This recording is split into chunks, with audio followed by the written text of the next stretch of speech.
Hello বন্ধুরা, রংতুলিয়ার কাপলেটের ছোট্ট পরিবারে আরও একটি নতুন ভিডিওতে আপনাদের স্বাগত। আজ সকালটা শুরু করেছিলাম আমন্ড বাদাম দিয়ে। আর এই যে দেখতে পাচ্ছেন উঠোন বাগানে কি সুন্দর ঢ্যাঁড়সগুলো হয়েছে। বাই দ্য ওয়ে, আপনারা কমেন্ট করে জানাবেন আপনাদের উঠোন বাগানে কী কী সবজি বা ফুল ফলন হয়। তারপর বর্মশাই একটু ইলিশ মাছ এনে রেখেছিল, সেগুলো একে একে ভেজে নিচ্ছিলাম লাল লাল করে।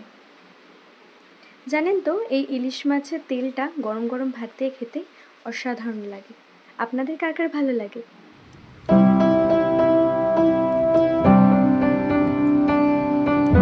ভাজা হয়ে যাওয়ার পর স্নান টান করে একটু সানস্ক্রিন মেখে বেরিয়ে পড়েছিলাম কলকাতা ধর্মতলার দিকে।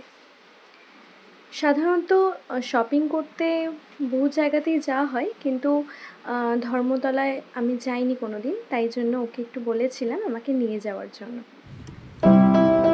Just for experience.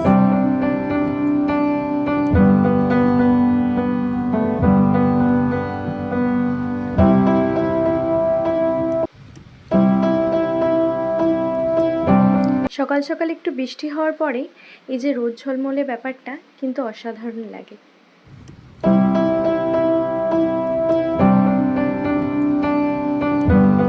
আর এই যে দেখতে পাচ্ছেন ভিড়টা, না না, এটা সাধারণত দুর্গাপুজোর ভিড় না, এটা শপিংয়ের ভিড়, আপনি ধরতেই পারবেন না।